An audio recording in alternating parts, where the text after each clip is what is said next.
Good evening, family. Welcome to the intense week. Could be the most intense week of our life.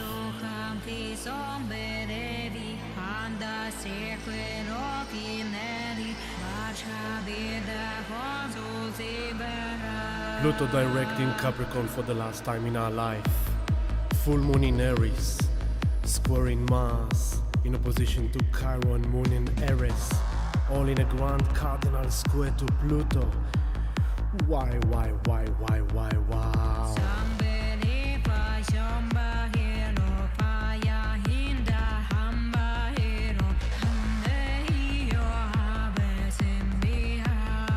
Show me your names on the screen, family.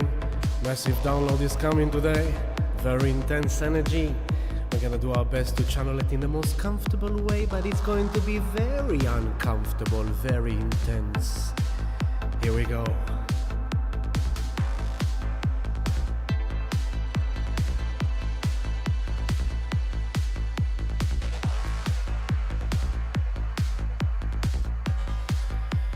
This is a Psybe project, Mantra Voyage. A bit of fire, a bit of beat, of action. And here I'm coming at you, baby. Here we are. Hello, family. Hello. Let me fix something here. There we go. Alright. Who is with me? There we go. Cool. So, intense week is coming up. Intense is a light-hearted word to describe the coming week and the rest of October. But you know, as always, it is what it is. It's all in divine order and we're gonna make the best out of it. Hello, Catherine! Good to be here with you. And I'm gonna take this down, fix my screen here. There we go. Take it a bit down. So let's scan the chart, let's scan the skies and see what's happening. Yeah, this one is here, this one goes here. There we go. Yeah. As you can see the chart on your screen in front of you. At your 11 o'clock we've got wait a second, let me go back to now. I'll take the music a bit more down. Okay, here we go. So, 11 o'clock we got Pluto direct. Pluto station in direct happened yesterday evening at 6:05 p.m. Pluto station direct for the final time in our life.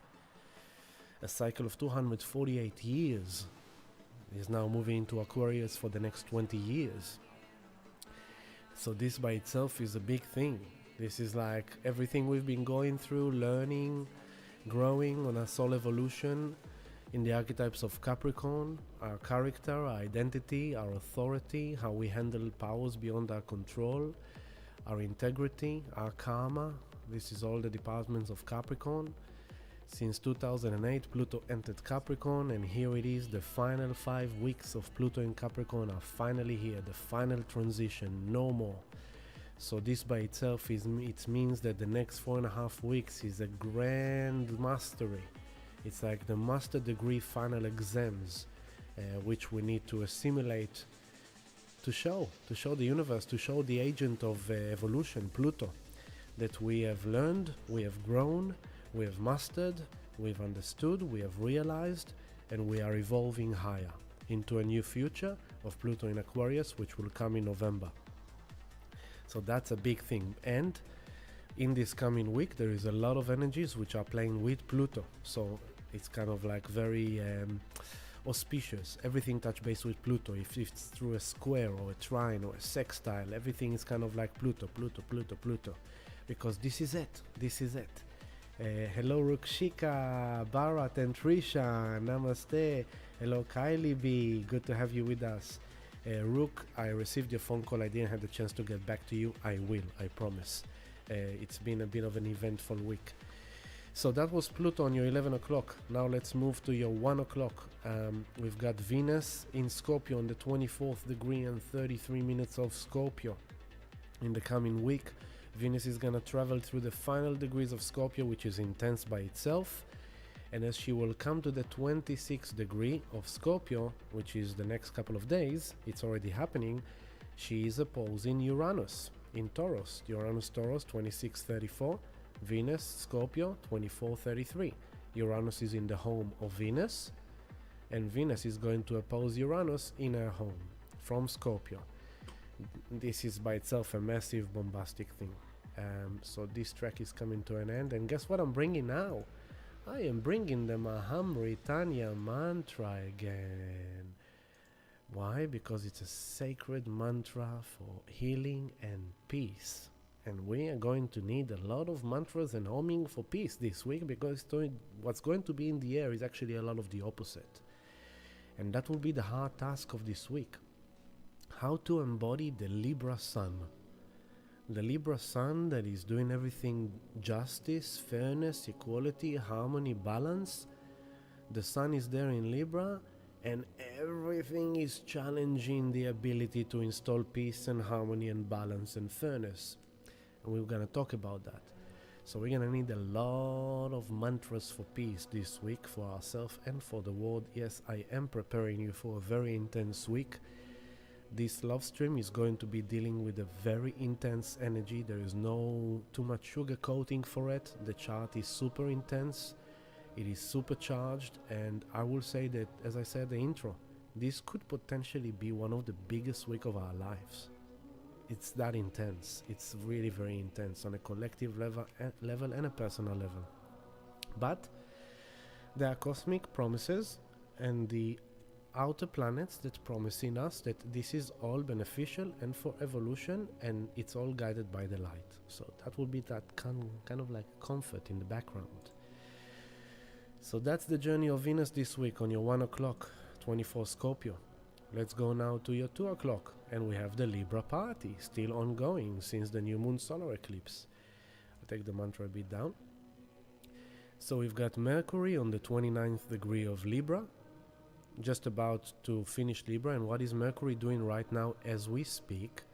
Mercury 29 Libra is squaring Pluto 29 Capricorn. And that's by itself also interesting, because this Mercury comes to the end of Libra right now, squaring Pluto, and Pluto is the ruler of Scorpio, where Mercury is moving into. So it's almost like, hey Pluto, there is a friction here, there is something intense here. I'm trying to find balance and justice and fairness and harmony, and I'm trying to talk it through and reach to an agreement, reach to an understanding, but I'm dealing with these power struggles. I'm dealing with this kind of like potential kind of abusive power struggles or intense frictions or kind of like uncomfortable dialogues, communications. I'm here in Libra dealing with relationships, and you're in Capricorn telling me, hey, be careful, I'm watching you. You're in your final exams, you're in your final mastery, so don't screw it up right now. You better be in your integrity, you better be responsible, you better be mature, you better be a grown-up, because you've been through a lot since 2008. So this challenge you are facing at the moment, you know this shit, you've been through it, you've learned it. Now show me that although you're challenged, you're not gonna do the same bullshit again. So Mercury is coming into this challenge, and then he's going into Scorpio, joining Venus, to do this deep forensic investigation, to dig deeper, to understand the shadows of the fears or the trauma triggers or the abuse triggers of the past. That's gonna be an interesting journey of Mercury over the coming 2.5 weeks, traveling through Scorpio. Next to Mercury, we have Juno on the 22nd degree. She's going to be a big part of this full moon in Aries, because the full moon in Aries is going to happen on the 24th degree. So the sun will be on the 24th degree with Juno. So Juno, the sacred goddess of marriage, relationships, doesn't just have to be your wife or husband. It could be your business partner. It could be your best mate, your best friend. It could be your colleague, sacred relationship, those that are closest to us, those that are ongoing, they are part of our life. Your kids, your siblings, your auntie, your grandma. That's Juno in Libra. Again, searching for that balance, justice, fairness, equality, harmony. And the sun is coming there. The sun is now on the 20th degree of Libra. And so the soul in general is in this search of Libra season. It's like, can I please find some balance and harmony in my life? That's all I want. Did I ask for too much? Like, so it's kind of like, in Libra, it's kind of weighing down the odds, like what's better, what's worse. It's kind of like give and take. You have to give some to get some kind of thing. Okay, I'll do that for you, you'll do that for me. And in that way, we kind of maintain in balance, peace and harmony. After the sun, we've got Black Moon Lilith on the 11th degree of Libra and the South Node on 6th degree Libra. So this Libra season is highlighting the past.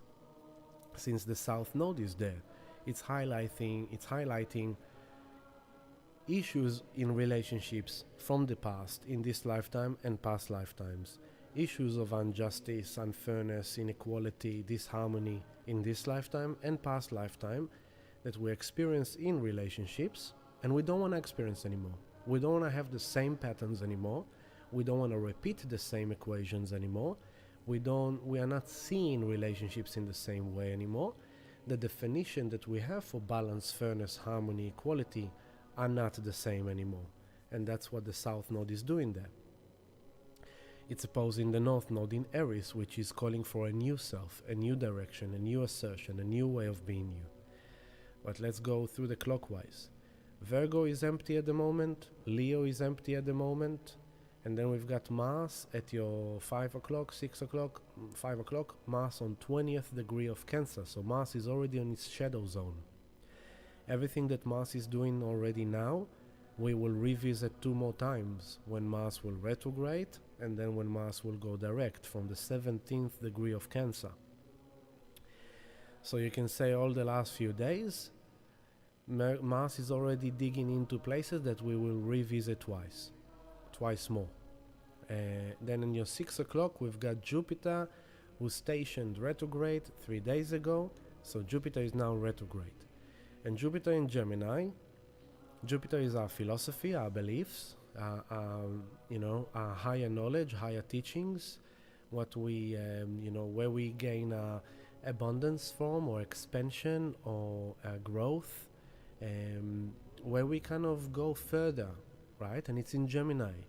So the information we consume on social media, the interactions we have with other people, the places we travel in our local environment, to that shop or to that bookshop or to that yoga studio or to that retreat or to that satsang or listening to that podcast, is Gemini. It's internet, it's social media, it's interactions. Through them, there is a lot of growth and changes to our philosophy and belief system, which ultimately aim to expand our mindset, to expand our perception and the way we think and the way we perceive things. So all this year, Jupiter entered Gemini at the beginning of the year, gone through all of Gemini, and now it goes, okay, listen, over the last 10 months, I looked around the internet, the social media, the TikTok and the Twitter X and the Instagram and the YouTube, and I've downloaded so much opinion, so much information, so much coming out of everywhere, and it really challenges the way my belief system, my philosophy, my structure, what I used to believe that is that and that is that. There's a lot of really kind of confronting kind of changes that are based on the information I downloaded, that I received. So now Jupiter is doing a retrograde in Gemini to kind of go like, let me just re-examine this to understand what is valid for me, what is not valid for me, what do I choose to believe in, what do I don't choose to believe in. Maybe I've consumed a lot and it overwhelmed me mentally, because Jupiter in Gemini is a lot of mental activity, a lot of information, a lot of understanding, a lot of processing. So now Jupiter retrograde in Gemini is helping us to digest, to decompartmentalize. So maybe watching less and listening less and downloading less in order to integrate what we have already downloaded, read, listened to, so we can understand what we make out of it. But this explains Jupiter in Gemini. It explains all the philosophical, religious kind of debates on social media.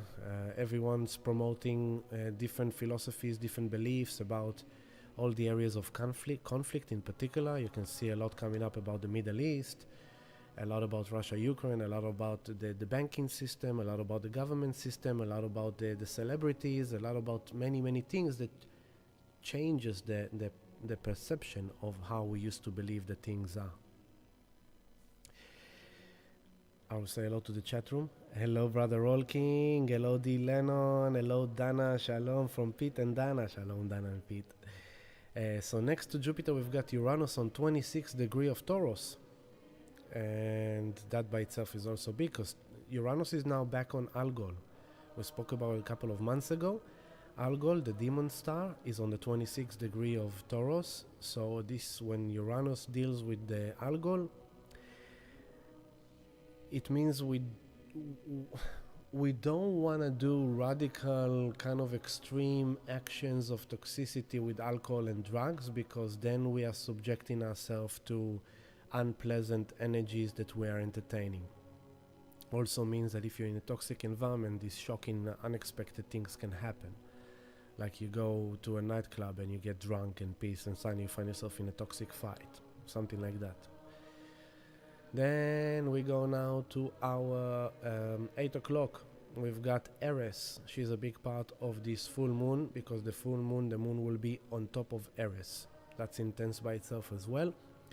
To remind you, Eris is the goddess of strife and discord. She is the sister of Mars. So think like you've got the Viking warrior and you got the Viking woman warrior, and she is as vicious. She runs to the battlefield with the axe. If you've seen the Vikings, she's like Agatha. She's going with the axe into the battlefield, and she's also slashing people and fighting for justice and for inequality. You know, she's kind of like the warrior woman. So yeah, this is a big part of this full moon. Next to Eris, we got Chiron, 21 degree of Aries. And then we've got on 9 o'clock, we've got the north node of the moon on 6 degree Aries. Then we've got Neptune retrograde on the 27 degree of Pisces. Saturn on the 13 degree of Pisces. The moon right now is in Aquarius on the 22nd degree, and we're back to Pluto. And that's the chart how it is right now. Now, there's a lot going on this week. And let's start by reminding us all that we are coming into this week from the new moon solar eclipse in Libra. So we had this new moon solar eclipse in Libra, and we are still in this eclipse season. And now comes the full moon. And the full moon in general is the time of release, of clearing, of letting go. Energy is coming up to the surface. Usually the moon rules emotions, so emotional things can come up to the surface and you can feel more. And on this full moon we will feel more. So I'm gonna go straight to the full moon and then show you how it develops backwards. So we're going to Thursday.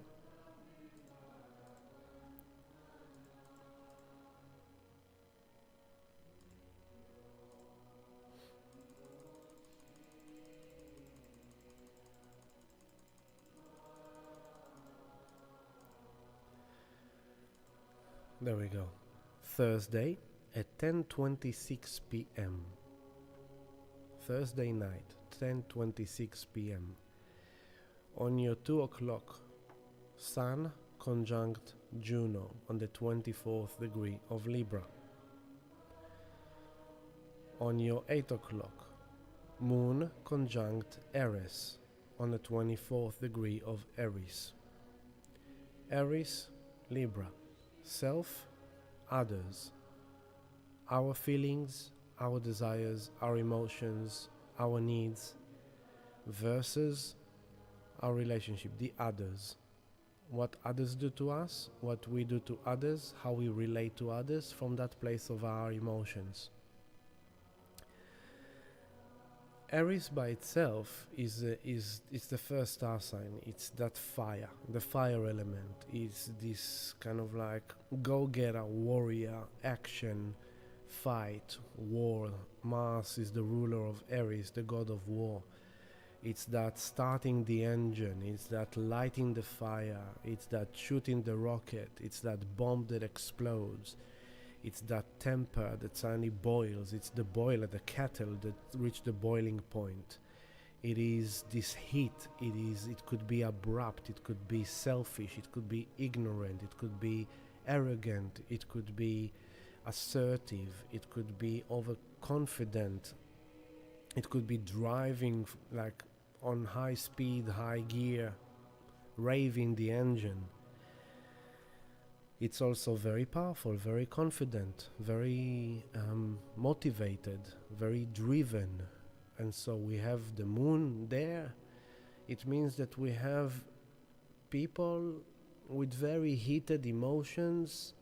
We are all feeling it. We are all feeling stirred up emotions, feelings inside of us. Could be restless, could be anxious, could be irritable, could be abrupt, could be fiery, could be anger, temperament, could be kind of hot temper. It's like you're on eggshell, you're kind of like you're about to explode. And Aries is the goddess of discord and strife, sister of Mars. She is like behind Pluto in their orbit. So she represents that shadow, kind of like raging, kind of like rah.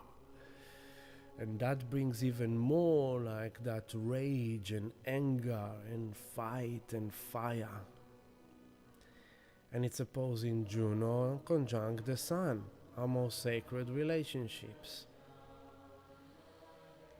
They want to find balance, peace, justice and harmony after the new moon solar eclipse. So what was your intention on the new moon solar eclipse? Maybe it was, I want to find a more harmonious friends, harmonious relationships. I want to find, I want to take my, let's say you were in a relationship. I want to take my relationship to a whole new place of like more balance, more fairness, more harmony, more justice, more equality, just more peace. And here comes this week and says, okay, if you want to get that, then we need to get rid of that. And what is that we need to get rid of? It will come up to the surface. The anger, the rage, the upset, the abruptness, the things that you carry inside of you. Now, what could they relate to? The anger, the rage, the upset, all those things, what will they be triggered by? Chiron. The moon and Aries are conjunct Chiron. Chiron is on the 21st degree of Aries. So yes, it is 3 degrees away, but that's a conjunction. And so the moon coming into the full moon 6 hours before. So if the full moon is at 10:26 p.m., at around 4:20, 4:30 p.m. on Thursday, the moon will be conjunct Chiron.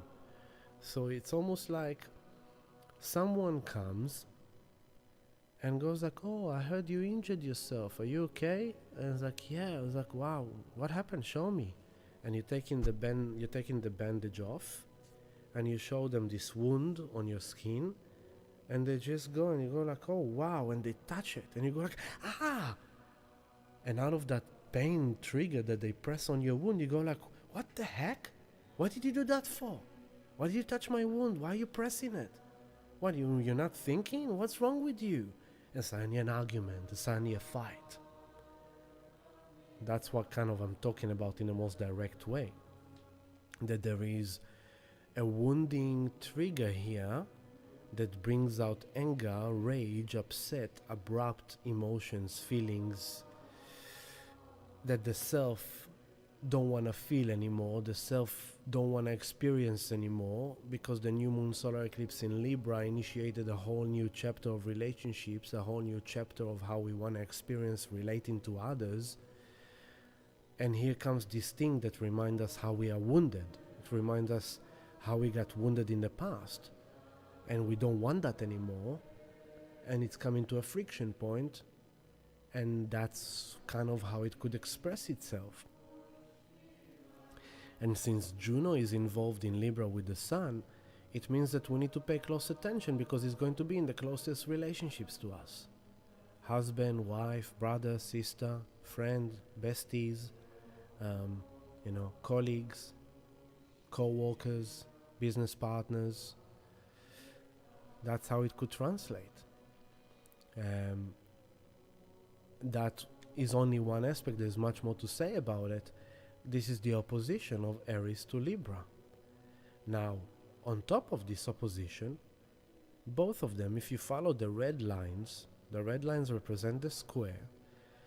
The Sun and Juno in Aries, Moon, Chiron, Eris in Aries are all squaring Mars, 22 degrees 55 minutes in Cancer, which is kind of, you can already say 23 degrees. So yes, it is a degree and a half away, but it is a square. What is a square? It's a challenge, it's a friction, it's annoyance, it's something that is not right, it's a problem, it's an issue. Mars in Cancer, it doesn't like to be in Cancer. Cancer is the home of the moon.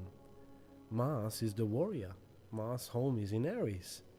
So now, the party in Aries is in the home of Mars, and it's challenging Mars in Cancer, and Mars in Cancer is confronting that in his home. And Mars in Cancer, this is the warrior masculine action, needing to take action in order to protect and secure the inner child, in order to create emotional security. And so here comes the trigger. The emotions are on fire, and you may not feel it right now, but you will, because this is Thursday. And from now to Thursday, there is trigger, and then comes the full moon and there is fire. So Mars wants to feel emotionally secured. Mars wants to feel at home. Mars wants to feel nurtured. Mars, the warrior, he comes back from work or from the battlefield. Where does he go? He goes home. Cancer. What does it want to feel at home? He wants to feel at home. He wants to feel calm, nurtured, loved, cared for. He comes back from an intense day at work, and I'm saying he because it's Mars, but it could be a she, so don't get too kind of like sex orientation on me here. But let's follow this example, and yes, it's following the old school archetype. So the man comes back from an intense day at work. It was very intense, very hot day, all day in the sun. The client was annoying, he had issues with his boss, there was delays in the supply. It was just a terrible day. He comes home and he just wants to put his body in the shower. He wants to wear his comfortable clothes. He wants to sit on his chair, on his sofa, and watch his footy game or a movie or his favorite show that just can take his mind off and just calm him down. But then, he comes home and what does he meet? Juno and Sun in Libra. He meets his wife. He meets his kids. His wife also had an intense day because she had to deal with her mother or with her sibling or with something that just happened during the day. Maybe the school principal called and she had to deal with that. The kids who came back from school also had an intense day because someone maybe bullied them, maybe the teacher mistreated them, maybe something happened to them in school that upset them emotionally. So that warrior masculine is coming home and he just wants to feel peace and quiet, but he gets a charged up wife and he gets an upset child and all the house is cooked and suddenly everyone goes into an emotional meltdown and suddenly we're having arguments and fights and you coming home, you think that you are the king and you don't really care about what we experience. You don't even ask about how was our day. What are you talking about? I had an intense day. You didn't ask me about my day. And then he goes and he exerts his frustration on the child and he goes like, why did you upset your mother? And the child then starts crying like, Daddy, everyone abused me today, and instead of protecting me, you are now abusing me too. Ah! And then the father goes like, oh my God. That's what I'm talking about, baby. One example. I'm preparing you. And who is watching this whole thing unfolding? Pluto in Capricorn. Show me you have mastered your karma. Show me you have mastered the challenge. Show me you have mastered your fear. Show me you have mastered you losing control, you dealing with powers beyond your control, you dealing with high pressure, demands, restrictions. Show me. Because what is happening on the other side? They are also squaring Pluto.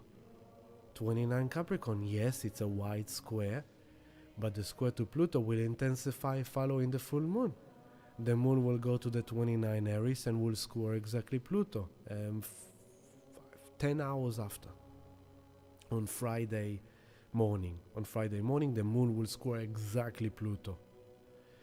Then the sun, a few days later, the sun will do that on the 23rd. So 6 days after the full moon, then the sun will come to the 29 of Libra and will square Pluto. So the square to Pluto will intensify afterwards, but it's there. Now what makes it even more intense, it's a grand cardinal cross. Aries, Libra, Cancer, Capricorn, those are the cardinal signs, the cross. Spring, summer, autumn, winter. That's the cardinal. Spring starts with Aries. Summer begins with Cancer. Autumn begins with Libra. Winter begins with Capricorn. That's in the northern hemisphere. For us, it's the opposite. For us, now in Libra, we started spring. In Capricorn, we're starting summer. In Aries, we're starting autumn. And in Cancer, we are starting winter. The majority of the world is the opposite. But the bottom line is that the cardinal signs, meaning it's a very significant tone. It's a serious kind of defining tone. Aries, Libra, Cancer, Capricorn. The full moon Aries Libra squaring Mars, the ruler of Aries, and squaring Pluto in Capricorn for the final time in our life. So this is kind of saying to us, this is a full moon and a half multiplied times 10. And it's all relating to the fact that Pluto is now doing his grand mastery in Capricorn for the next 5 weeks. So it's epic. It's really, really epic. And there's so many more ways to break it down. So this is kind of in a nutshell, this intense full moon in Aries.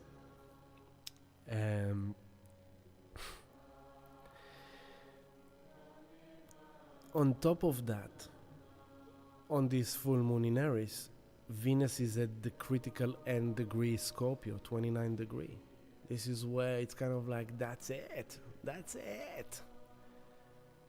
And she's coming here post the opposition to Uranus, which will happen earlier this week. The good thing about this is that while this intensity is happening, Venus is sextile Pluto. And this sextile is supportive development. So it's almost like Pluto is saying like, hey, you better watch your temper, boy. You better watch your temper, girl, because I'm watching you. I am challenging you to the max. I'm giving you every possible trigger to lose yourself, to react, to jump, to be abrupt, to be fiery, to be angry, to be upset. There will be any possible reason to make you feel that. And it will be confronted by your closest relationships. And it will remind you things from your past, South Node. It will remind you patterns from your past relationships that caused your wounding of the North Node in Aries with Chiron. All this year you've been processing your sense of wounding in the sense of self and how much you don't want to do that anymore. You want to birth a new self. On this journey of North Node in Aries, of birthing a new self, which is now really brewing until now, the last year, we had to deal a lot with identifying, acknowledging the fact that we are wounded, we got wounded. We are not perfect. Now comes the stage that is like the final 6 degrees in Aries, from 6 to 0. We need to get this right. We are done with that. We are creating a new sense of self. We are moving to a new direction of self. a new way of being us, a new way of doing us, which is different than the past, which means that we are going to relate to others in a new way that is different from the past. The partners we are going to attract into our life if we are singles, and even if you are in a relationship, business colleagues, friendships, the way you deal with people, it's no longer gonna be the same, because that's the process we've been going through of like ending that karma, cutting the cords to past patterns in relationships. So this full moon is really coming to highlight that, and it's all governed by Pluto. Pluto is saying like, hey, I'm watching you guys. I am the one who is directly testing you. I am squaring this whole full moon, and I'm squaring it from afar, from 5 degrees. So I'm kind of like, the most immediate challenge is actually from Mars in Cancer. Mars in Cancer is gonna feel all these things that gonna challenge and trigger his sense of emotional security, and how not to be the toddler. We've been talking about that a lot in the last few weeks. How not to be the toddler, how not to react from an emotional stirred up place, how to be able to watch over the toddler. Hold the baby crying, but don't cry with the baby, and don't lose it because the baby is losing it. You're a mother, you haven't slept all night, the baby's been crying, he's teething, he's bringing out his teeth, he's crying like crazy, your eyes are like blown out because you haven't slept and you're about to lose it, you're on the edge, you don't know how much more you can hold it, but you're still, it's a baby, it's an innocent baby, and you're just like doing your thing, but you're really feeling it, and the baby is like, come on, go on, just shut up, Just go. There was this funny story of like, just go the flock to sleep. There's a baby. It's like, I love you, baby. Go to sleep. So Mars in Cancer is like, come on, baby, calm down, relax, calm down. If you have children and you are parents, then keep in mind, as parents, we are going to have to hold space for our children this week in a very responsible way. This is directly touching children. This is Mars in Cancer, the inner child. And then comes the parents, the Sun and Juno in Libra. So Juno is like, your parenthood to your child is your Juno to their Juno. You are their Juno and they are your Juno. They are your sacred relationship. And you might be triggered yourself by things that are happening in your life, but you're gonna have to do the Pluto. Be mature, be a grown-up, be responsible, with due diligence, with integrity, be the authority. Don't lose your shit. You are being tested, and there are eyes watching you. Don't lose your shit. And in that way, you'll be able to hold space for that child that is upset, that is angry, that is crying, that has a tantrum. And you are now listening to this in a very comfortable seat, and maybe you're feeling cool. But when that will hit you, you will feel it as like, oh my God, I'm feeling really fired up, I'm feeling really upset, I'm feeling really angry, I'm really frustrated. It's almost like, that someone's trying to pick up a fight with you and you really want to go and fight with them to show them. It's like you are not gonna treat me like that anymore. I'm not gonna let you treat me like that anymore. This is not the past, this is the new future, and I am this, and I am that, and I am this, and I am that, and how dare you, and it's like, and you're gonna have this thing, and you're gonna go like, wait a second. Libra, be the judge. Detach from your emotion. Watch that emotional triggers in Aries, with Aries that has rage and anger and fire and upset, and she wants to fight and go to war. That is triggered by the wound of Chiron, of nobody's gonna treat me like that anymore. Watch that. And watch how it triggers Mars in Cancer. I was like, I'm really emotionally stirred. I'm feeling really stirred up. My emotions, I can feel the hot waves running through me. I can feel really insecure or rattled but then that's the job that comes to the Pluto and the Sun and Juno in Libra. Sun and Juno in Libra are saying like, whoa. A judge in court cannot be emotional. A judge in court has to be rational and lose logic. If a judge is looking at a criminal that is coming to be convicted in a crime, and suddenly the criminal is putting a whole tantrum in court, no, and he's crying, if the judge will fall for the act of the criminal, which is literally a narcissist, sociopath, psychopath, she will rule that the criminal is actually not guilty, and she will free the criminal because he put a good show, because she fell into the emotional process of the criminal. But a good judge will remain logic, will remain rational.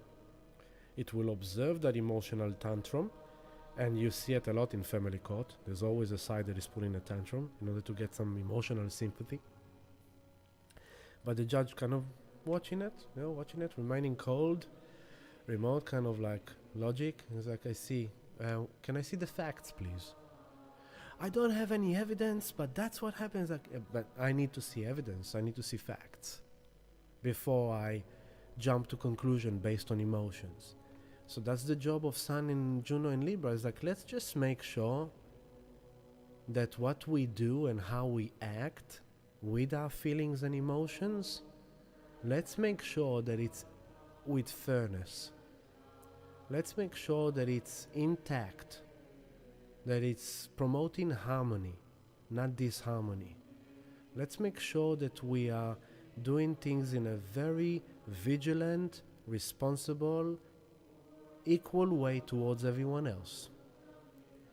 Because Pluto is watching us, and we've been through this shit before, and we have learned a lot, and we've grown a lot, and we are no longer the same people we used to be.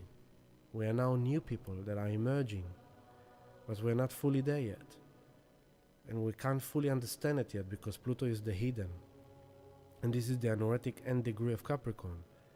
So it's kind of like the final dismantling of the old character, the final dismantling of the old karma, the final dismantling of the old responsibility, the old way of you presenting yourself in society, the old government, the old top-down structure, the old law and order. Yes, I am hinting the collective. Yes, this week is going to be mayhem out there.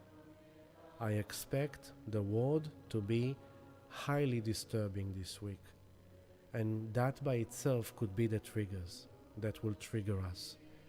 Unfortunately, and I say it with full heart unfortunately because it touches my beloved directly, I am very concerned for any war front this week, because things will become very extreme. In the Middle East, Russia, Ukraine, China, Taiwan, America. America is on the spotlight, and this is full moon that is now leading us into the elections in America. And America has already experienced this last couple of weeks 2 hurricanes, a lot of mess is coming out there. If it's with the Didi concept, if it's with the politicians, if it's with the elections, if it's with the financial system, expect upheaval and mayhem and craziness from all fronts this week. We've got the Aries war, square in Mars, and this is kind of also protests. Aries conjunct the moon and Chiron, massive protest for victims, for the wounded ones, and the protest will be heated up. There will be rage, there will be fire, and it will confront the system, the justice, the legal system. This is also legalities. There will be massive legal cases that will come up to the forefront, into the light, and it will create friction.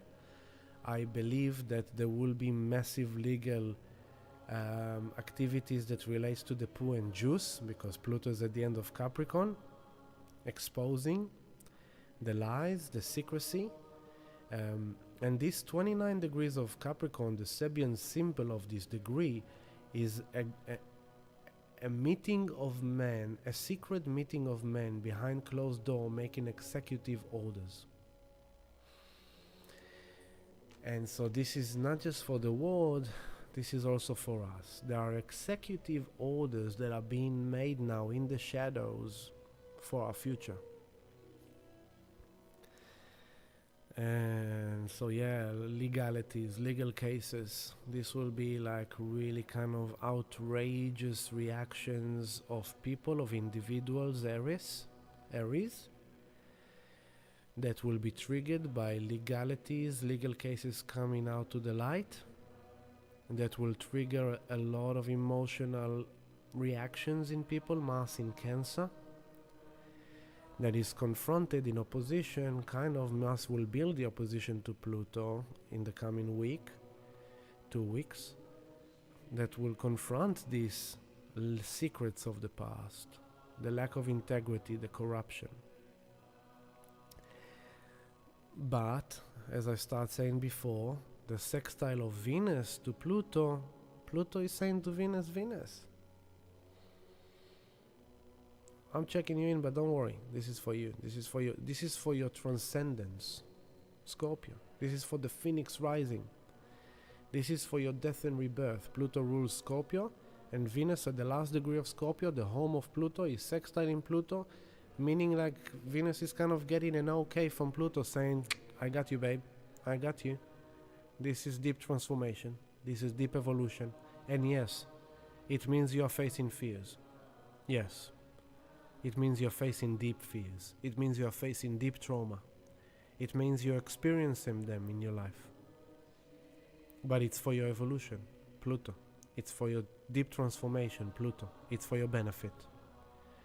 It's for you to really transcend out of this thing.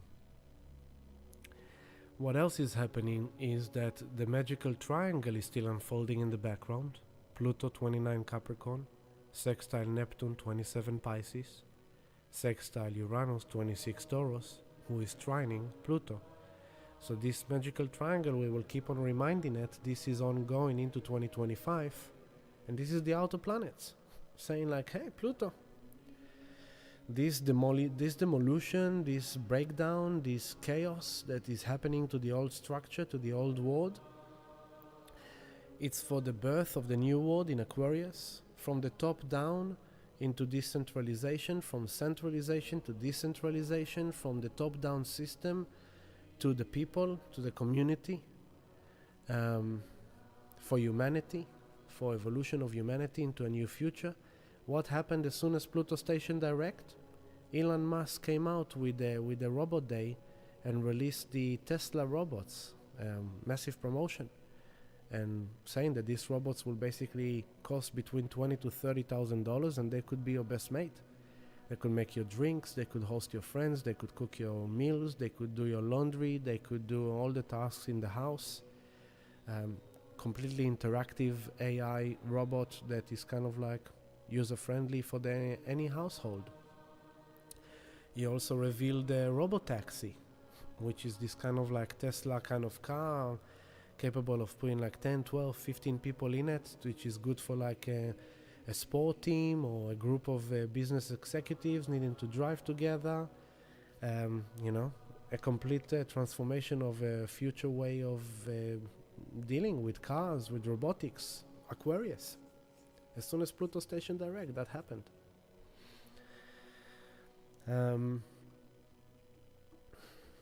So this magical triangle, that's what Pluto is saying, and Neptune is saying, like, this is divinely guided.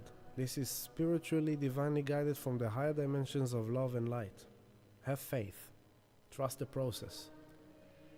And then Uranus is saying, yes, I'm here, I'm revolution. Revolution in the physical reality. Revolution in relationships, revolution in sexuality, revolution in health, revolution in agriculture, revolution in money, revolution in finance.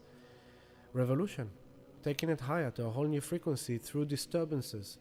Revolution in Mother Nature, extreme weather, extreme events in finance, in economy, extreme events in relationships, extreme events in sexuality, because we are shaking the old mold, we are shaking the old structure, the old habit, the old human being in a physical reality is now being transformed and transcended to a higher frequency of being. So that's this magical triangle that is saying like, hey guys, you are on Earth, you're going through a massive, intense chaos process, but this magical triangle is just saying like, we got ya. This is us. We are guiding this. So Uranus, be flexible, be innovative, juggle a few balls, create a new sources of income, reinvent yourself, reinvent your relationships, reinvent your sexuality, reinvent your value system. Be flexible, don't be rigid, just go with the flow. Things change, just keep on going with the flow. Don't get stuck, don't get trauma, don't get in shock, just go with the flow. Neptune in Pisces, have faith, use spirituality practices, use your prayer, use your devotion, use your meditation in order to connect with your higher self, to remember that all this kind of troubled picture in the nano, in the micro detail, there's a bigger reason for that you will understand with the time, and let the old dreams and old illusions break away, and trust that with faith, that you may not know exactly where you're going, you may feel lost, you may feel like you're wandering in the fog and you don't know how your future is going to look like, and that's what you're supposed to feel. So have faith, hold the hand of the invisible spirit and have faith, it will lead you. And Pluto in Capricorn, face that fear that the old system is breaking down, face that fear that the old way of doing you and being you is breaking down. Face that, because it's time to move beyond that, and then start reinvent yourself in Aquarius. Just create a new self. So now we are dealing with the fears, with the past, with the old breaking down, with the chaos, and that will create space for the new in Aquarius to be birthed, to be created, which is a whole new future for humanity. We're talking about robots, AI, flights to space, colonizing Mars and other planets in the solar system, extraterrestrial interactions. We're dealing with a whole different reality in the future. So that can bring up fears, but move beyond those fears and realize that's where it's going. Like just you're just like a little part of the human consciousness evolution on planet Earth of millions of years. So just enjoy the ride, do your best, and just go with it. That's the magical triangle. So, wow.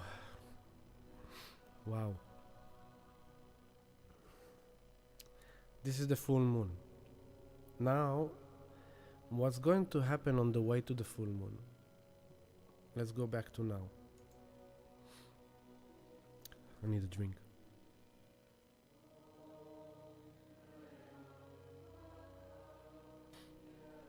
Chat room. Hello, Janaline. Your birthday is on Thursday. Ooh, that's gonna be a bomb of a Thursday, Kylie B. Shalom, Ima. And Slop 1, 2, 3, 4, 5, 6, 7, 8, 9. Hola, amigo. ¿Cómo está? Buenas tardes o buenos días a la España. It's good to have you with us again. So, this is right now. The moon is in Aquarius, and right now as we speak, the moon is squaring Venus. So maybe this kind of information I'm presenting to you, maybe it's kind of like creating already triggers in your emotional body, that you might be feeling deeply. Like, oh my God, what does that mean? Oh no. Now, what we're going to see building up, Mars is on 21 degree Cancer right now, at your 6 o'clock. So, 3 days ago we had Jupiter station in the retrograde. And then a day after, on yesterday 6:05 p.m., Pluto station direct. So Pluto is now direct, but it doesn't mean that it's moving. It's very, very slow. Let me bring the 3D. Let's bring the 3D so we can actually see it. And let me fix this up. There we go. Okay, 3D is coming up right now. Here it is. Okay. So, here is the 3D right now. Here is the Earth, the Sun, Mercury, Venus, Mars. Okay. Now, here is Pluto. So, Pluto station in direct is because we are now passing the exact alignment with Pluto. And as we move ahead now, Pluto seems to move direct again. Okay, but before here, it was as if Pluto is moving backwards because we are moving forwards passing it. So now Pluto is stationed in direct, but it doesn't mean that it moves that much. It's very, very slow, okay? So it has now, Pluto has 4.5 weeks from now until it will get out of into Aquarius. Actual time here, thank you. Now, Jupiter, where is Jupiter? Jupiter stationed retrograde, right? Here is Jupiter.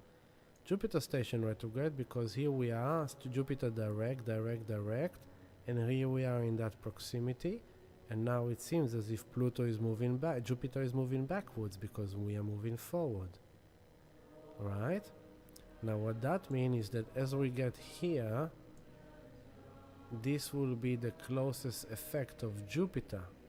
This will be around the beginning of December, okay? So this is the depth of the Jupiter retrograde, okay? And here right now we can see that we are coming also to Uranus, okay?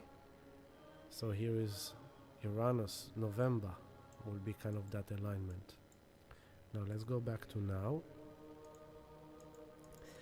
And so Jupiter went retrograde, Pluto went direct, and here is Saturn and Neptune in Pisces, and remember the magical triangle, here it is. So here is the Earth in the center, and here is Uranus, sextile Neptune, sextile Pluto, and Pluto trine Uranus. So they are there in the background holding this triangle that is kind of like an umbrella for everything that is happening here in the smaller detailed pictures, okay? Now, what else is happening? So, as we are now going, at the same time that Pluto, what we're experiencing right now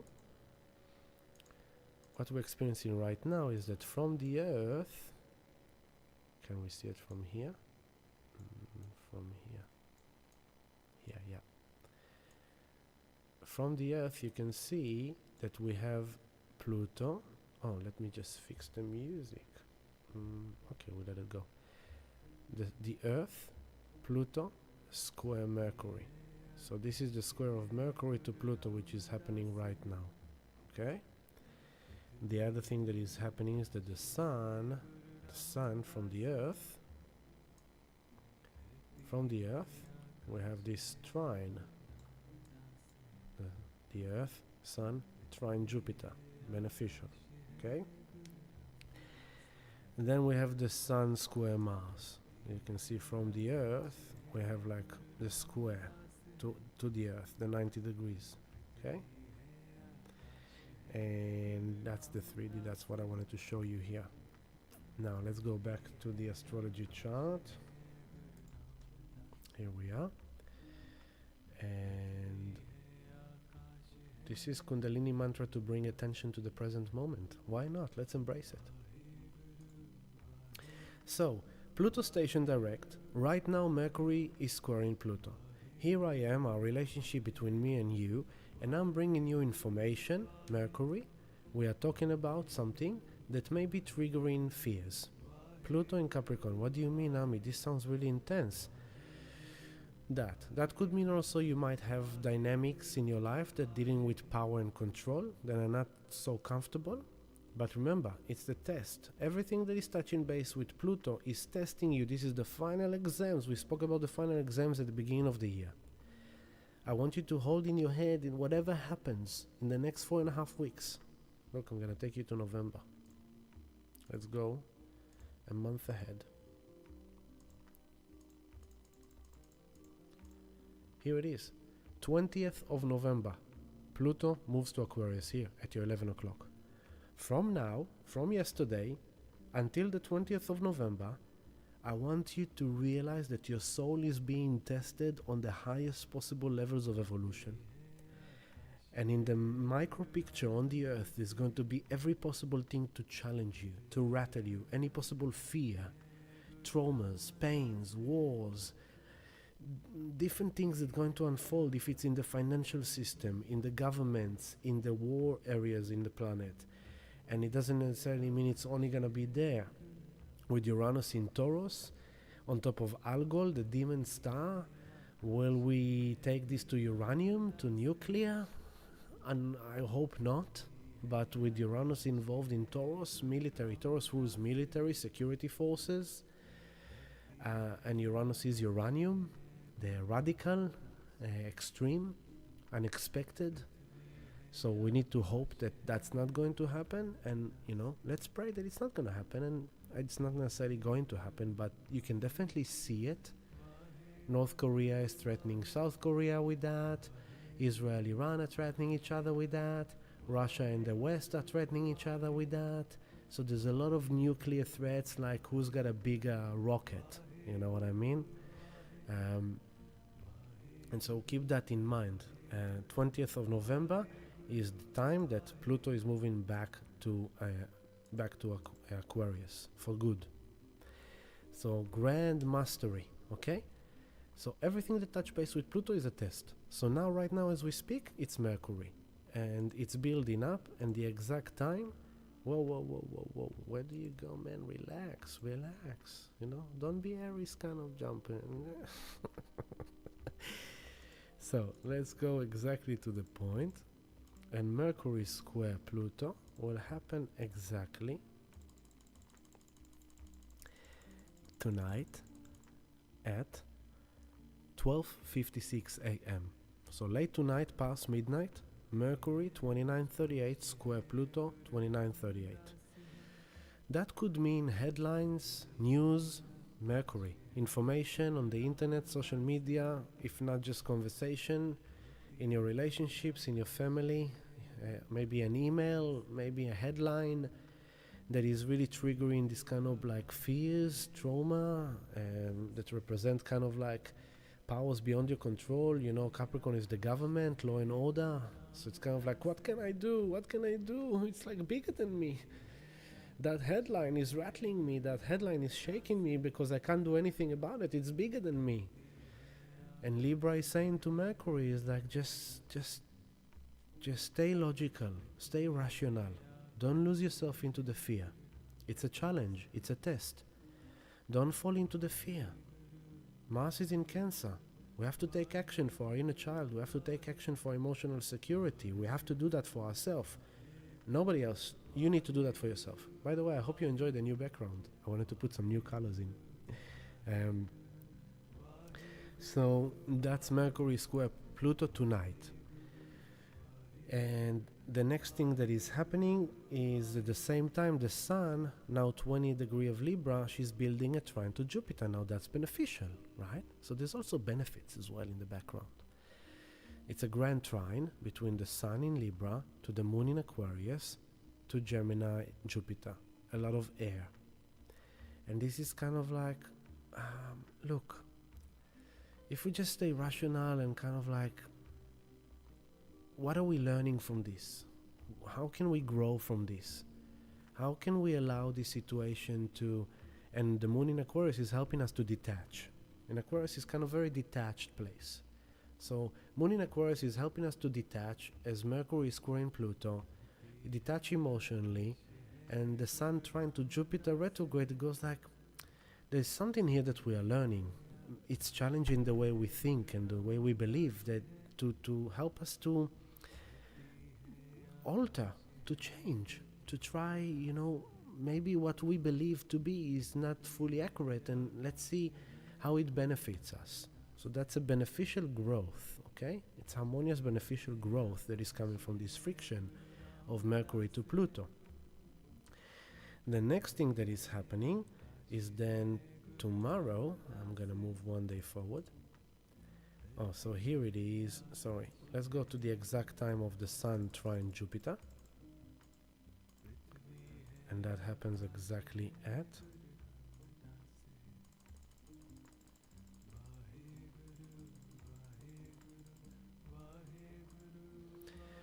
on Monday, tomorrow, at 2:31 p.m. It's the exact alignment trine of the Sun to Jupiter.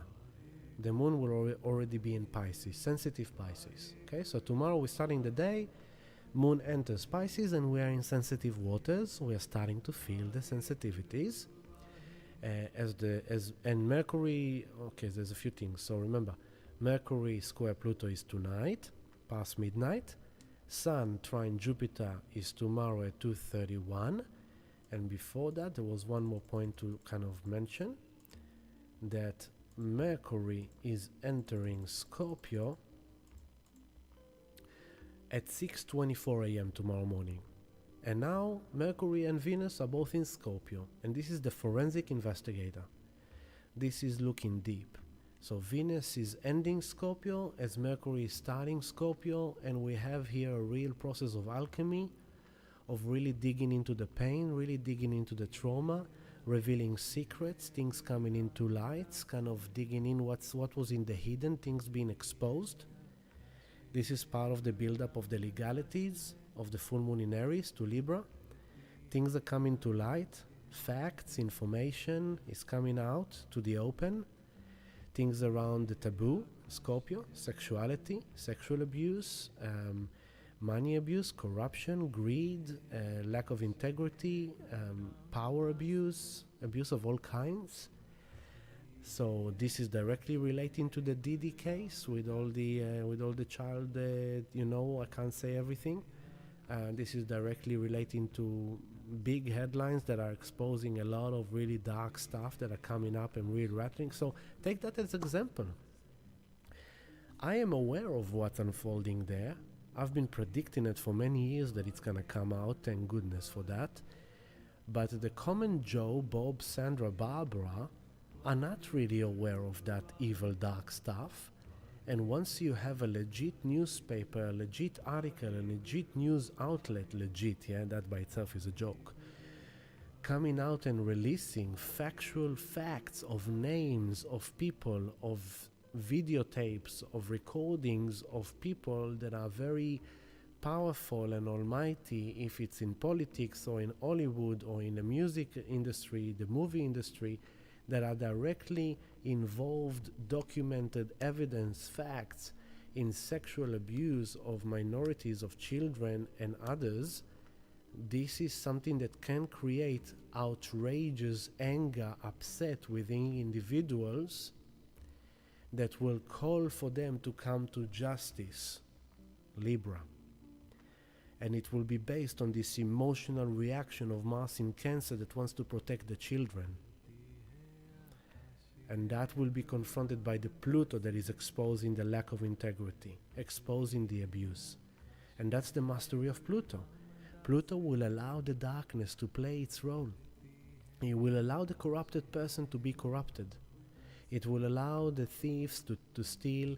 It will allow the rapists to rape. It will allow them to do what they do until the day of judgment needs to come, and then it will expose them.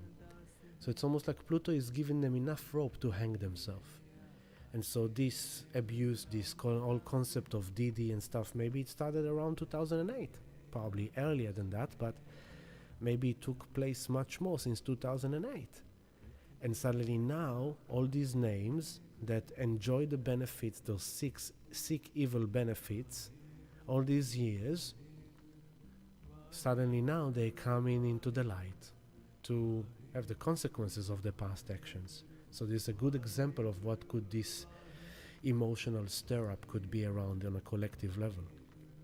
Of course, when you bring the wars into it, that's a whole new level. But this is now also Mercury in Scorpio with Venus in Scorpio. This is all dynamics are becoming really intense. This is intense dialogues, intense communication, and this is the build-up to the full moon. So this is Monday morning, Mercury enters Scorpio with Venus, and now we have Venus and Mercury in Scorpio feeling intensely, thinking intensely, talking intensely, digging deep. And that digging deep and talking intensely and all of that is starting to trigger the Aries, Chiron and Eris, which the moon then on that moment of Mercury moves to Scorpio and the moon is just about to enter Pisces. So now there is information coming out, there is headlines, there is something coming that is really stirring fears and trauma and pain.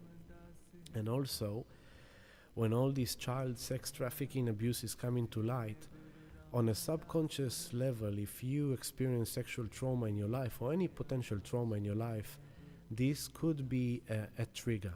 So you need to be aware of that by reading this information or by seeing this information coming into light, this is triggering the individual trauma. So if you experience traumas in your life, you should be aware that there is a background triggers happening for you as well, because it's your trauma is coming into light as well. And as these children are being saved, it's your inner child that is also being saved. There's a lot in psychology that is talking about that. So Mercury and Venus in Scorpio, great time for psychotherapy, great time for counseling, great time for talk therapy, great time for psychology, psychiatry, for psychic healing, for energy healing. If you need me, I'm here for you. But it's a good time to really kind of like do that kind of deep psychic walk on yourself. Some people could experience a good time. So, because we always need a balance, right? There might be the majority of people who are struggling, but some people might actually feel great, right? Where it's like, this is a collective reading. And so this is Mercury and Venus. This is like our psyche is really active. We are able to see through the things. We're able to connect the dots. We are looking through our past traumas, through deep conversations. We are connecting deeply on another level. And through that, we can kind of suddenly things drop and connect. And he says to you something that you didn't know about. And you say to her something she didn't know about. And if this conversation in a good couple, in a good relationship, for some relationship, this is like a week that if your relationship is in the shits and it hasn't been good for a while and it's not right for you for the future, this week could herald the big boom bang. And so if you are dealing with a toxic partnership or toxic relationship, you can expect this week to be very turmoil. And in that case, you need to shield yourself, to protect yourself, to center yourself, and to be careful not to fall into the traps and temptations of losing it, of reacting, because that's what this energy will want you to do. But on a positive side, if you're a loving couple and you had some rough waters to dig through, you know, life is challenging.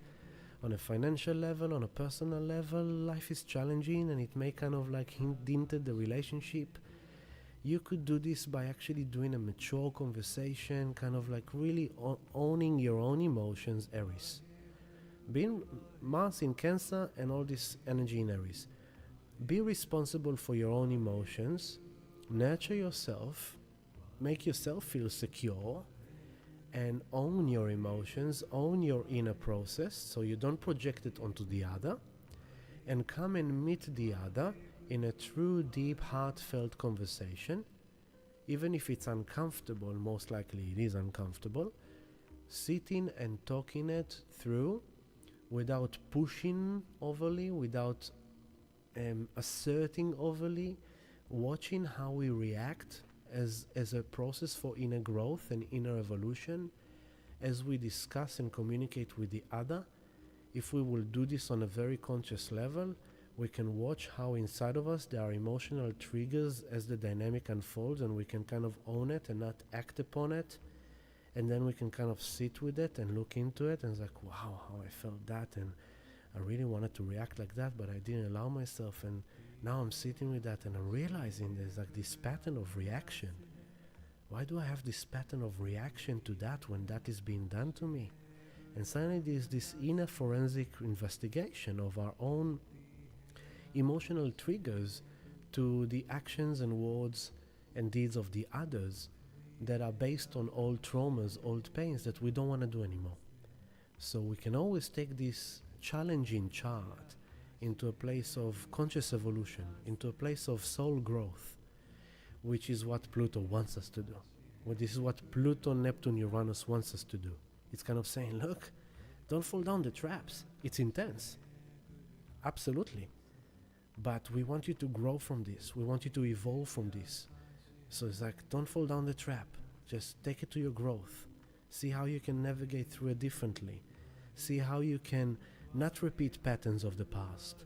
See how you can relate to the same situation but in a different way that is not based on your old wounded self, but it's based on the new healed self. We want to initiate the healed self.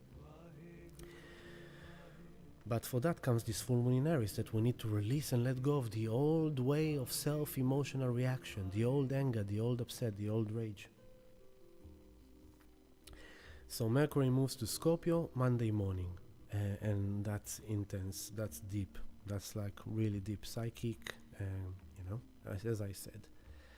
Good time for psychic readings as well, a medium or a psyche or some kind of tarot cards, things like that.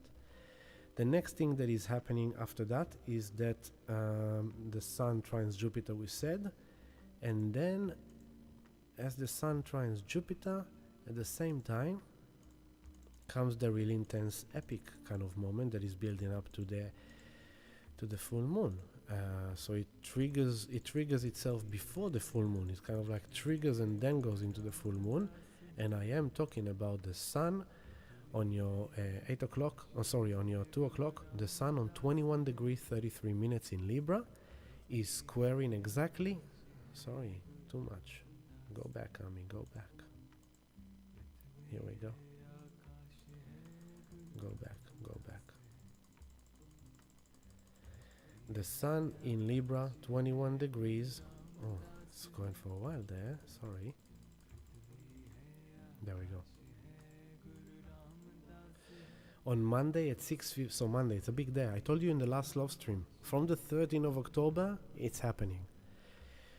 So at the same time, the Sun is trining Jupiter on that day earlier, but at the same time, the Sun is also squaring Mars, and that's the intensity. Okay, so this is kind of like the Sun is exactly opposing Chiron, right? So it's interesting. Sun opposing Chiron, trine Jupiter, and square Mars all at the same time. So the Sun in Libra is facing the wound in Aries. It's coming up through relationship with other people. It triggers the wound. It trines Jupiter, which offers us growth, expansion of understanding, of perception, of communication, how we can communicate and deal with it with our local environment. But there's also the challenge there with Mars. So it's almost like Jupiter is saying like, hey, you can grow out of this. You can grow further. You can expand your communication skill, your expression, your perception, your mental process around it, and the way you interact with people. You can actually expand from this challenge, from this friction. Okay? Now, all this time we spoke about last time, Jupiter is sextile in Chiron. So it's kind of like I told you, it's like Master Yoda and the guru of Master Yoda and the Master Healer. Both gurus sitting in a satsang, right? So it's kind of like you're sitting with your wound in a deep satsang, in an ashram. You go to an ashram for 3 weeks and you sit in Vipassana. You take your mind, your Gemini, into a Vipassana in Aries, and you look into yourself in silence. You take that expansion inwards and you go like, I need to understand how this wound is affecting me and how can I grow from this? How can I take it into the next place? How can I communicate from a new place, from a healed place? And that's what the sextile between Jupiter and Chiron is offering. They're saying all this is supporting your development. It's supporting how you will transform and change the way you interact with your community, with your local people, with your interactions, your mind, your expression, your communication, that you won't think or speak from a wounded space anymore, but from a healed space. And so Jupiter is sextile in Chiron as the Sun comes to oppose Chiron and trine Jupiter. So yes, there is, and the Sun is squaring Mars. So yes, there is an interaction here that is challenging the sense of emotional security and your masculinity, your ego self. It's triggering the sense of wounded in you, but it offers you, if you remain logical, rational, and act from a place of justice and fairness and equality for equilibrium, and overcome your emotional reaction, and don't be a toddler and don't react from an emotional place, and be a mature adult that holds space for that, it will offer you that expansion, that growth. So in this intense chart, it's ultimately to remember Pluto final journey in Capricorn, evolution, mastery, Jupiter sextile Chiron, expansion and growth beyond the wound itself. So keep that in mind, that we are going to be really tricked, really challenged, but take it as like an obstacle course. You're going to have all this obstacle course to make you fail, and all you need to do is to overcome those little traps, and you will come to this place of like growth and expansion and healing and self-mastery and soul evolution that you can't fully see it yet. Pluto is the hidden. You can't fully see it yet. The old self is dying, is breaking apart, but you can't fully see it yet. Pluto will move to Aquarius, and then you're going to start experiencing all the Capricorn that broke away. And this is happening as the Sun is opposing Chiron, trine Jupiter, squaring Mars. This is tomorrow, intense day. Then on top of that, Mercury and Venus are in Scorpio. So it's deep, it's intense. We are feeling deeply intensely, we are communicating deeply intensely. There is a lot of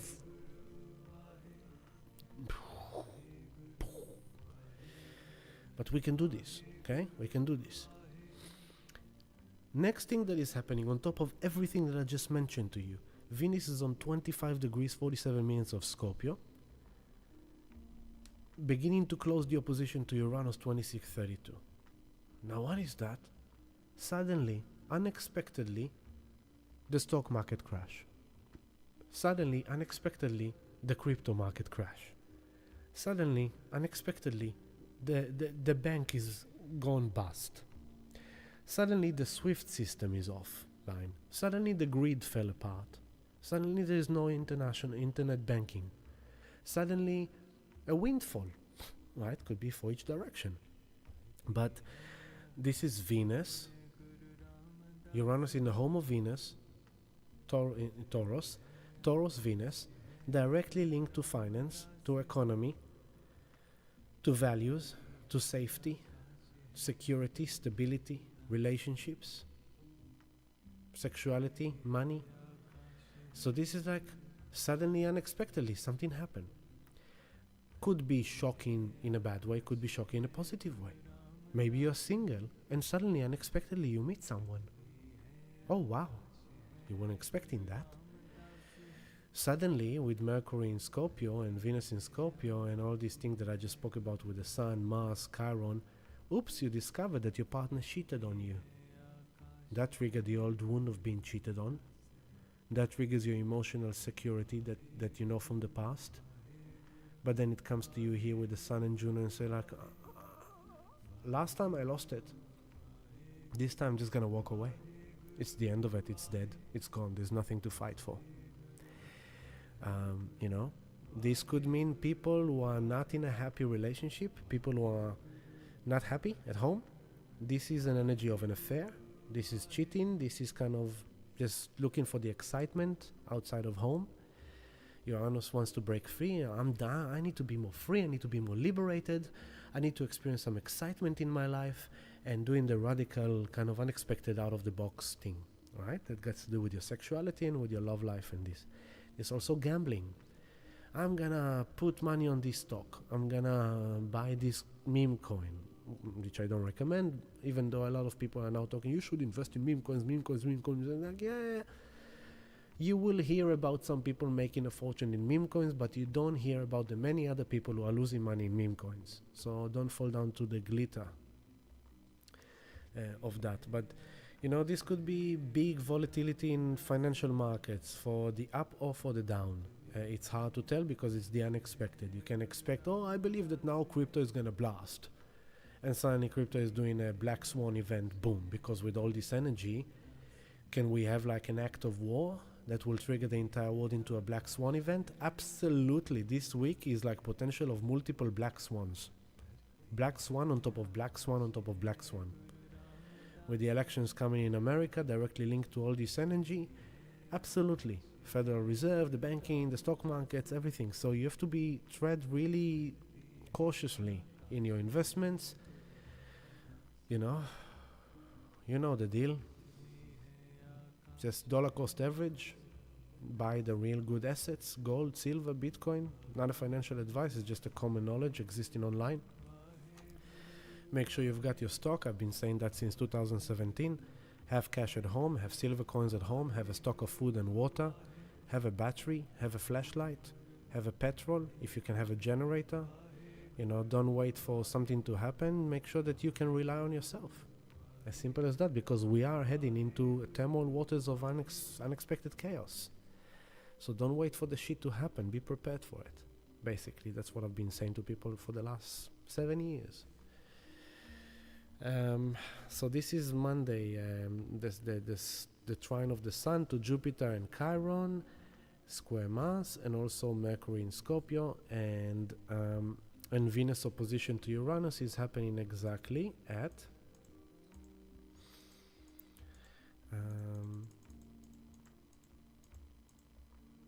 there we go.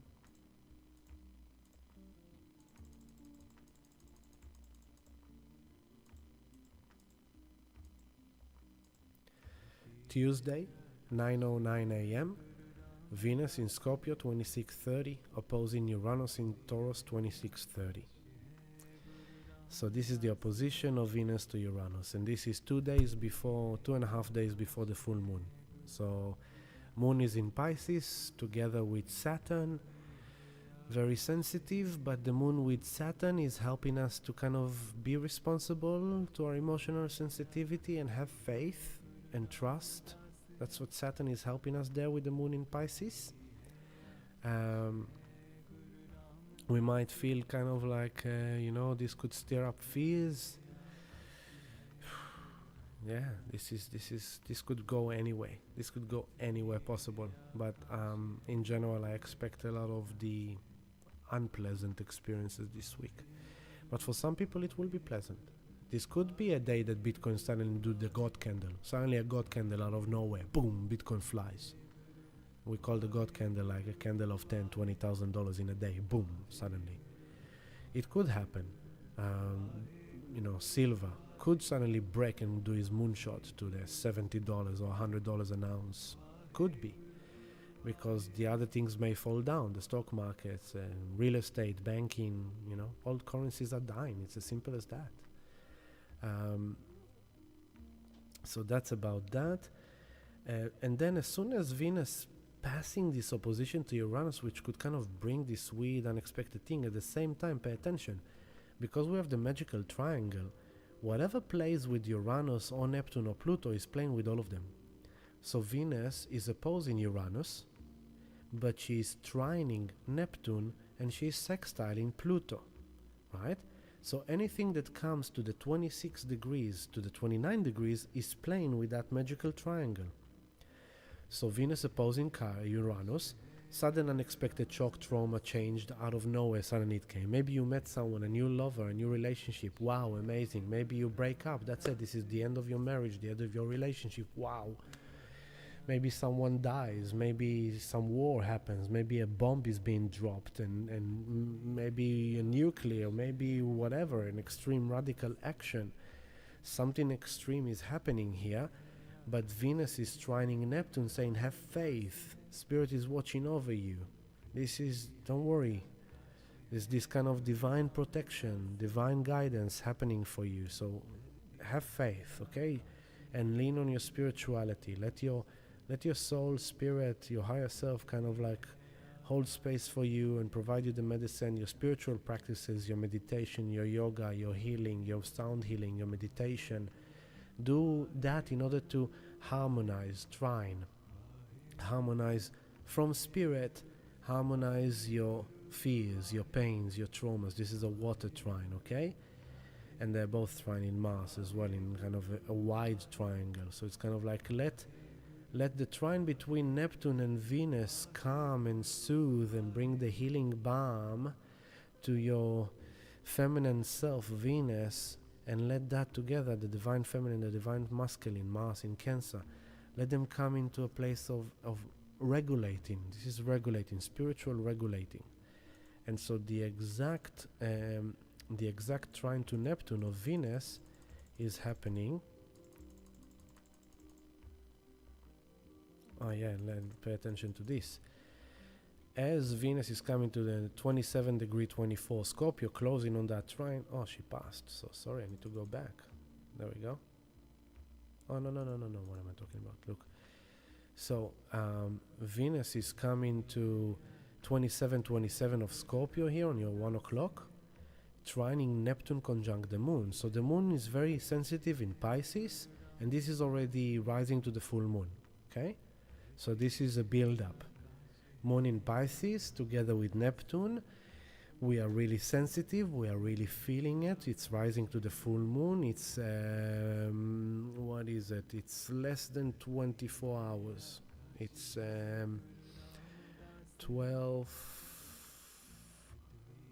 18 hours before the full moon.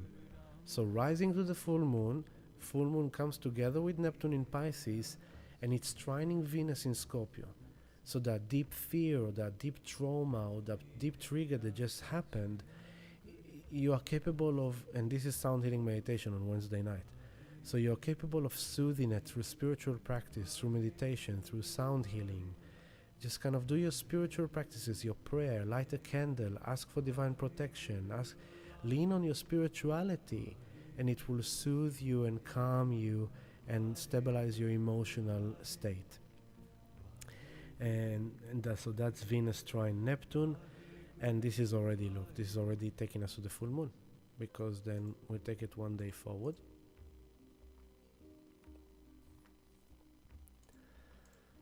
And we go to that. So then here it is. The moon will conjunct Chiron in Aries at your 8 o'clock.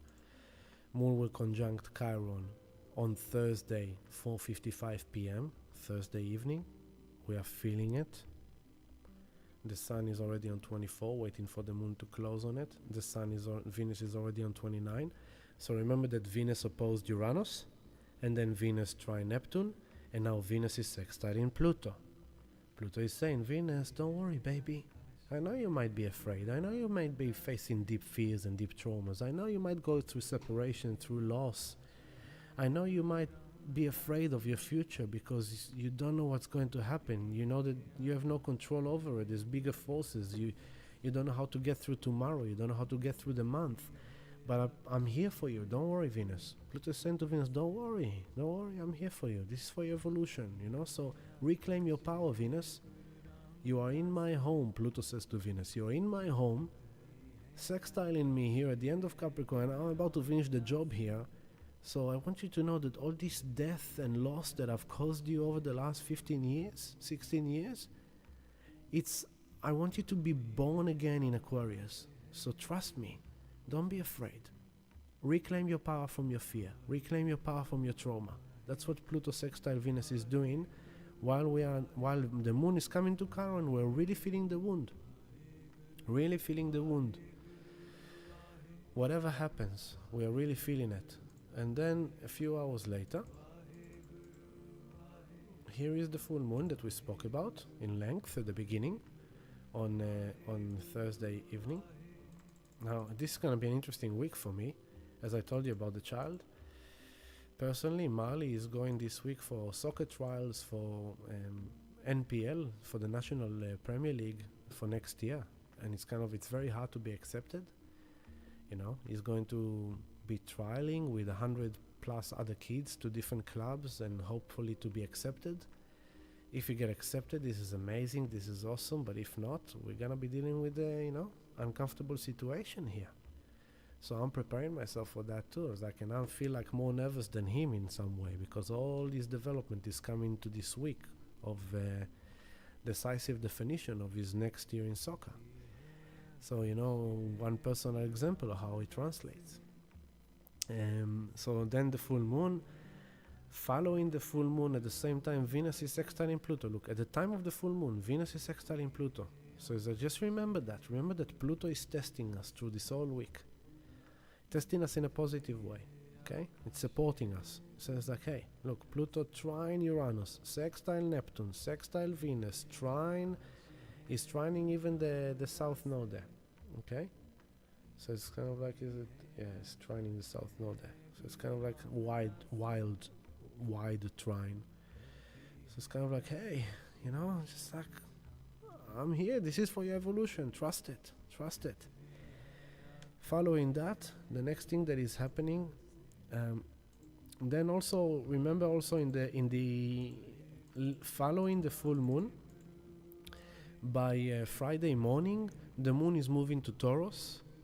So the morning after the full moon, the moon is coming to Taurus, and we're able to kind of regulate and stabilize and ground and kind of like bring it back home into safety, into stability, until the moon comes to Uranus. The moon will be together with Uranus on... There we go. On Saturday late night. Saturday late night. Here we go. Saturday late night, 1:10 a.m. on Saturday night, the early morning of Sunday. Moon conjunct Uranus. So here is another impact, but what happens before? This is important. Wait a second. Very important, right? You will see why. Because there we go.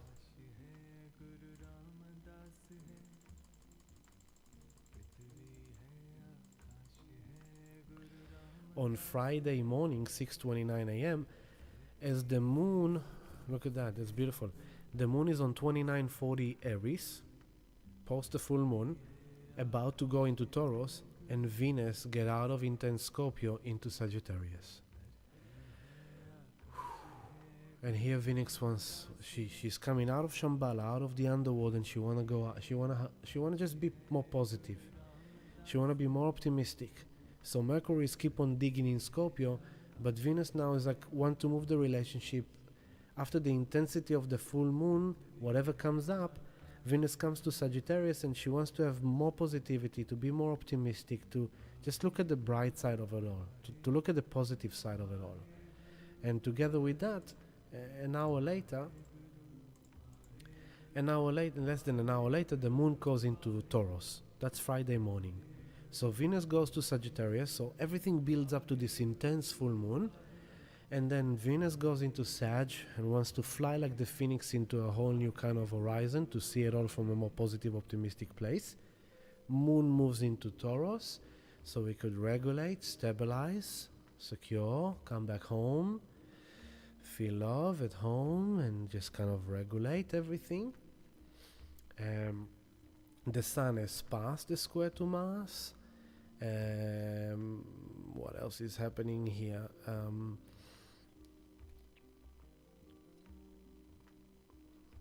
This dissolution of dissolving the intensity, but at the same time there is one more thing, that Mercury. And Mercury. Then let's go. We're moving now days forward.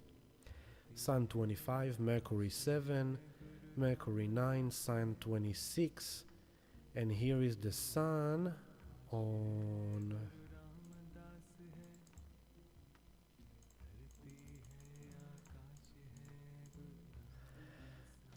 Here it is.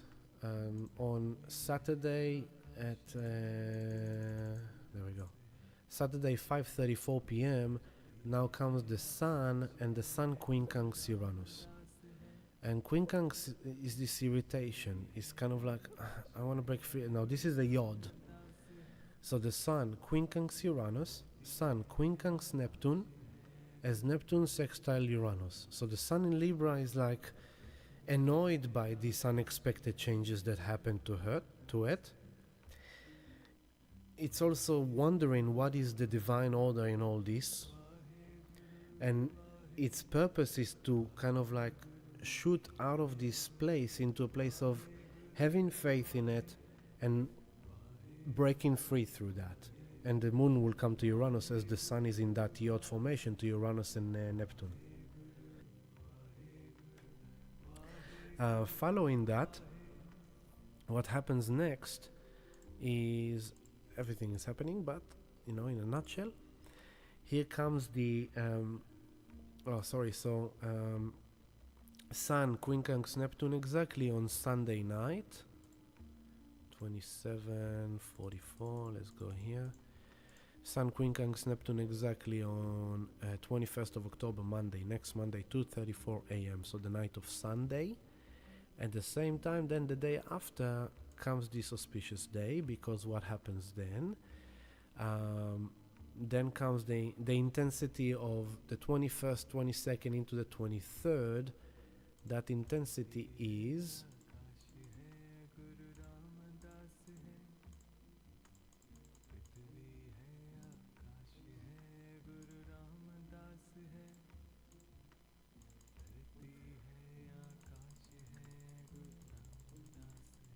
so. Here it is, Tuesday, 5:20 p.m. Mercury, 13 degree 11 minutes of Scorpio, deep forensic investigation, is trining Saturn. A trine, beneficial, harmonious development. Saturn, karmic support, spiritual support for Mercury. Maybe there is a message coming through, maybe there is like this divine support development coming through that is helping Mercury overcome its fear. Maybe you're looking for a job, you're worried that you don't bring enough money home, you're seeing your savings disappear and you're not bringing enough income, and you're dealing with these fears and it really stirs you up, and suddenly Mercury trines Saturn, suddenly you get a job offer. Maybe someone knows someone that connected you with someone, suddenly you get a job offer. There's a positive development here that's soothing the mind that is worried about finance, for example. Maybe you go to a counseling or to a healing session and it helps you understand your fear, your trauma that you're dealing with, and it brings some soothing, healing, and divine support to that, for example. But at the same time, the Sun on the 29 degree 20 minutes of Libra is starting to square Pluto. So what Mercury is doing with Pluto tonight, as we speak, right now, the mental communication.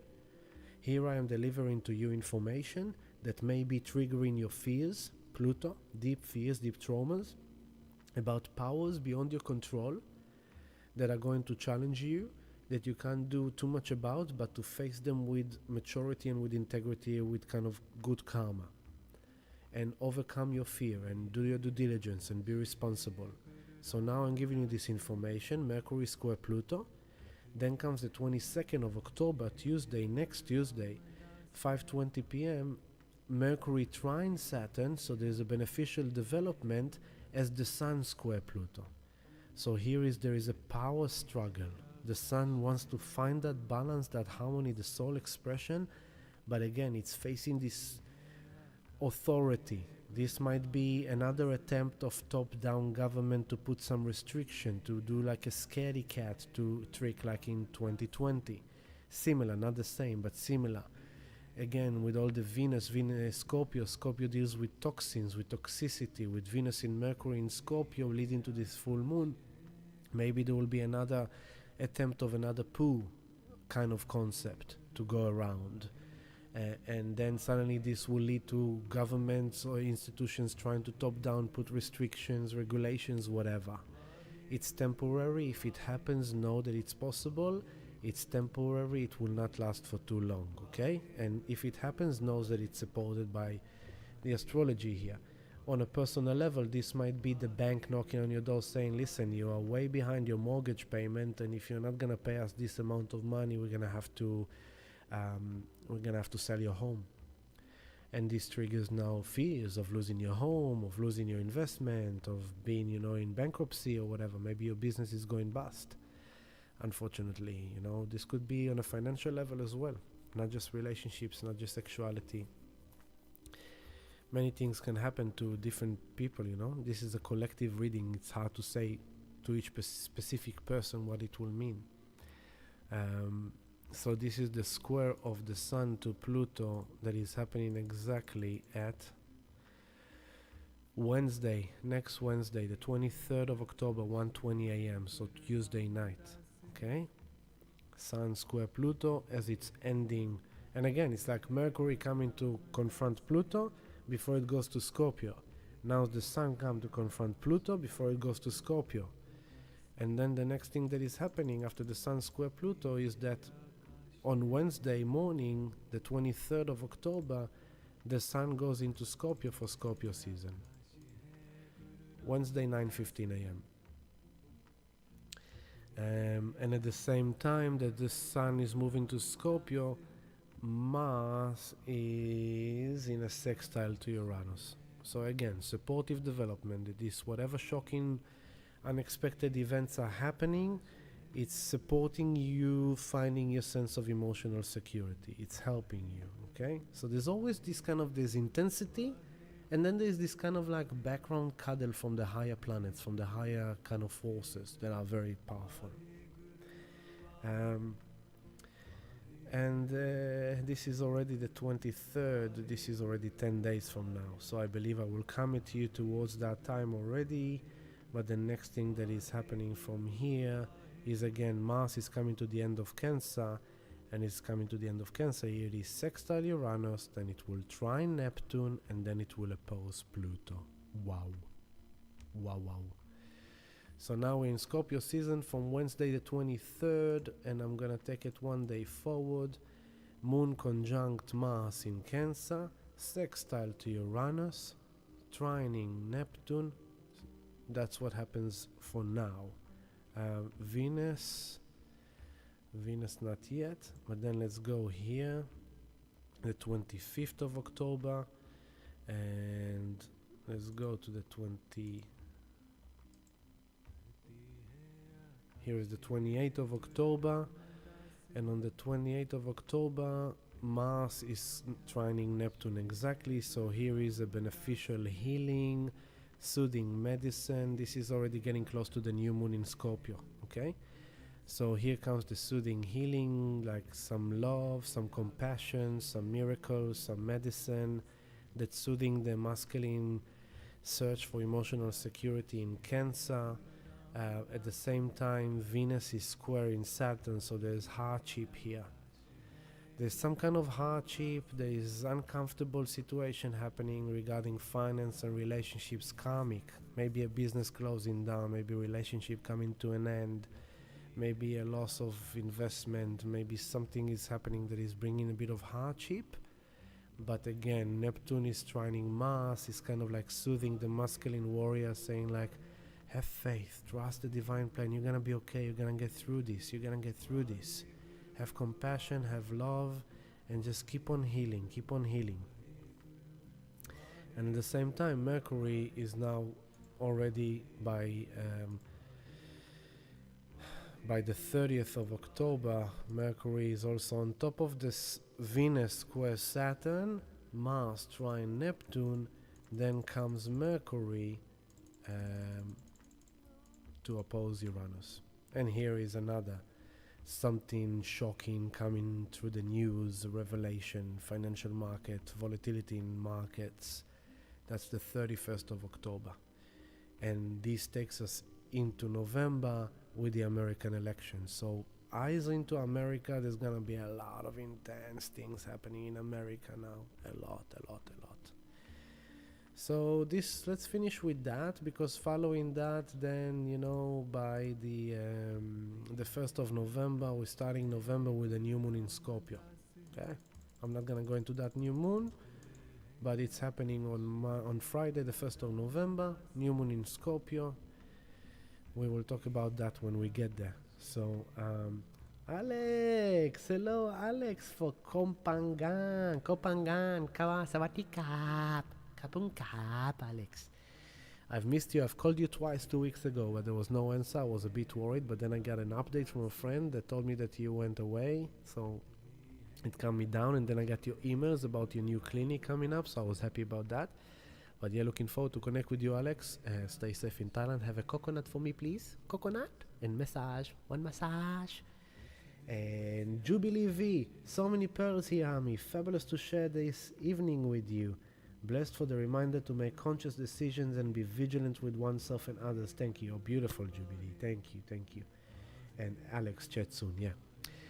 Thank you so much, family. I hope that I've managed to deliver this intense, epic chart in the most comfortable, conscious way, reminding us all to to know that this astrology is like a compass, it's like a navigation map.